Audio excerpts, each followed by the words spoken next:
Hello and welcome to A Cup of Joe. I'm your host, Chiquetta Pennick, and today we will be continuing our previous discussion about racism. We have a new panel with the exception of one. Today we have Dana, Nikita, and Marsha. And I believe Abdul had a few points that he wanted to elaborate or expand on from our previous discussion. Basically, I think a lot of people are not seeing how they're affected by racism. But it's more of an unseen thing as far as demographic goes. When you look at certain areas, we don't have the same accessibilities or the same things presented to us as you do in predominantly white communities. Where are your bookstores? Where are your Books of Millions and your other bookstores that we don't have access to on our side of town? So there is definitely a concentrated effort into pushing a more of an unseen demographic style of racism. Before we get to Dana, I have noticed that. However, at the same time, I feel that we don't have those things because we're not going to use those facilities. How many African Americans, how many people in urban areas, you know, that actually decide to pick up a book and read it as opposed to watching MTV or BET? I feel like we don't read as often as we should, and also at the same time, I know that it may be behind the scene forces. I don't exactly know how I want to word it. Maybe like a conspiracy going on where Caucasians choose to keep those things from us. But at the same time, I feel like it's up to us to push for those things. Like, why don't more of us push for us to have those resources? And I feel like the people who do want those resources in our neighborhoods are aware of the fact that most blacks in this neighborhood do not want to read a book. They'd rather read King Magazine or Jet or Ebony or just watch TV. So it's kind of like, who's really at fault? Is it the forces behind the fact that don't want us to have these bookstores or have other things to enlighten us, or is it us because we don't want to take advantage of it? I will go back to saying, as a response to that a large portion of our experience in America has been a tool has been used, ignorance really, and there was a large amount of time has been, and a concentrated effort again has been used to not draw interest towards reading at all, because it was only to 1744 when we were first able to even read into a Bible. The slave ships started arriving here in the 1500s, so you got a 200-year period that we wasn't even allowed to read books. Okay. I can understand your views and your opinion on that, but at the same time, it's like, it's 2012. When are we going to decide that we want to learn something, that we want to turn the TV off and actually do something to make ourselves better? Does anybody else have anything they want to share? Let me say, from a business perspective,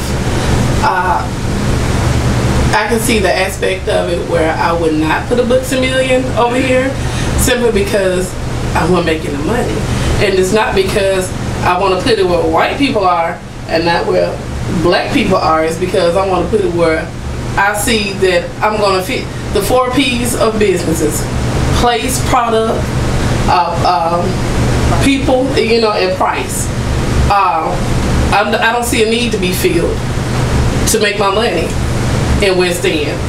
I see a need to be filled in Cooper because I'm going to make my money. I don't think it's to do with black or white. I think it's to do with the have and the have-nots. You have not any money to bring me, so I will not put my business over here.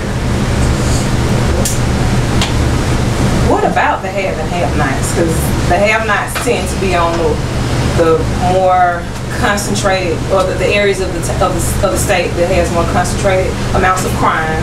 Like, the violence that we have on this side of town is nowhere near the violence that they may have like on Tulane. Like, it's crazy. So what about it? Does that play a role into any of it, like the have and the have-nots? Like, why is there a have and a have-nots? Why can't everybody have the same opportunities? Is it because we choose not to pursue them, or is it because there's somebody behind the scenes keeping those opportunities away from us? In my opinion, largely because of a lot of those opportunities will be placed in books.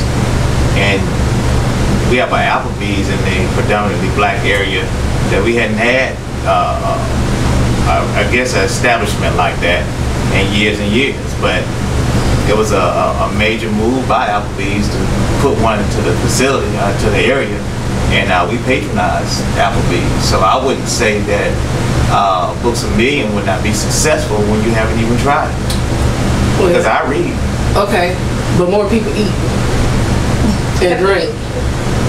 And I also want to say that I find it interesting that we do have an Applebee's, but we have a security guard at our Applebee's in Five Points West, whereas we go to the one by Brookwood Mall and there's no need for one. I really feel like other races look at how we treat each other and they judge us and treat us accordingly. So I mean, I feel like there are so many factors. I do believe that there are people, or some people who still, are racist and feel like they want to keep things from us as a race. But at the same time, I feel like we give them reason to treat us that way sometimes. Sometimes it's not right. Sometimes they just do it because they're hateful and because they are racist. But what are we doing to try to break down those stereotypes and make them look at us in a different light? Let me interject this. Y'all may be too young to remember, but Marsha Jose, y'all remember Five Points West used to be the place to be. It used to be the Parisians the Position was there. It was the Stride Right Calhoun. It was it used to be the little white neighborhood. Y'all believe it or not. And it was like, if you say, well, I live in Five Points West in Central Park, you was living somewhere. And it's sad to say, when we start moving, we as black people start moving in the neighborhood, there go the big businesses, or the property value went down. Not saying it's all blacks, just saying that's when those, again, from the business part, they were like, okay, you know what? It's not because there are blacks, it's because of how this community is starting to lose its value. Let me move my business and my money somewhere else.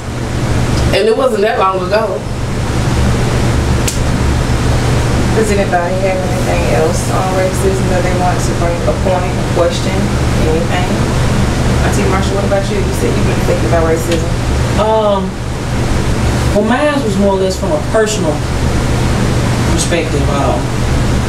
It was several years ago. I was working for a cleaning service, and when we approached the house, the little girl came to the door, and she was waving. We were waving, and she turned around and spoke to her mother, and she said, Mommy, the nigger maids are here. So that's been stuck in my head for a long time. And I was called a nigger again when I was working at a restaurant. I used to work at a chicken restaurant. And this man's order was wrong, and he came in the restaurant with his hand in his pocket on his pistol. And he said, that nigger right there messed up my order.